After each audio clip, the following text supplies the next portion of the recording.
রোজা রেখে যে ব্যক্তি মিথ্যা কথা, মিথ্যা কাজ মানে পাপ কাজ, অন্যায় কাজ ছাড়তে পারলো না, তার না খেয়ে থাকা, না পান করে থাকাতে আল্লাহর কিছু যায় আসে না। তার ওই রোজার আল্লাহর কোনো প্রয়োজন নাই। এটা জাস্ট উপোস, এটা জাস্ট অনাহার, জাস্ট আমি পানি খাইনি, আমি খাবার দাবার গ্রহণ করিনি, দ্যাটস ইট, এতটুকুই। এতে আল্লাহর কিছু যায় আসে না। এটার কোনো সিগনিফিকেন্স আল্লাহ তাআলার কাছে নাই যে রোজাও রাখলো আবার মিথ্যাও বলে, রোজাও রাখলো আবার গীবত করতেছে, রোজাও রাখে অন্যের জন্য অকল্যাণ কামনা করে, রোজাও রাখে খারাপ কাজ করতেছে, নিষিদ্ধ কাজগুলো করতেছে।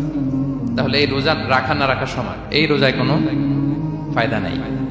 একটা ওয়ার্নিং পাওয়া গেছে না এখানে, যে ওয়ার্নিং, রোজা রেখে সাবধান, কোনো পাপ কাজের সাথে জড়ানো যাবে। আরেকটা ভয়ঙ্কর ওয়ার্নিং, যেটা বেসিকলি রাসূল সাল্লাল্লাহু আলাইহি ওয়াসাল্লামের পক্ষ থেকে গভীর হুঁশিয়ারি এবং বদদোয়া, বেসিকলি খুবই ভয়ঙ্কর এই বর্ণনাটা। মুসনাদে বাজ্জারে হাদিসটা এসেছে, হাদিসটি হাসান পর্যায়ের হাদিস। জাবির ইবনে সামুরা রাদিয়াল্লাহু তাআলা আনহু বলেন, সাইদান নবী সাল্লাল্লাহু আলাইহি ওয়াসাল্লাম আল মিম্বার, রাসূল সাল্লাল্লাহু আলাইহি ওয়াসাল্লাম মসজিদের নববীর মিম্বারে আরোহণ করলেন। ফাকালা আমিন আমিন আমিন।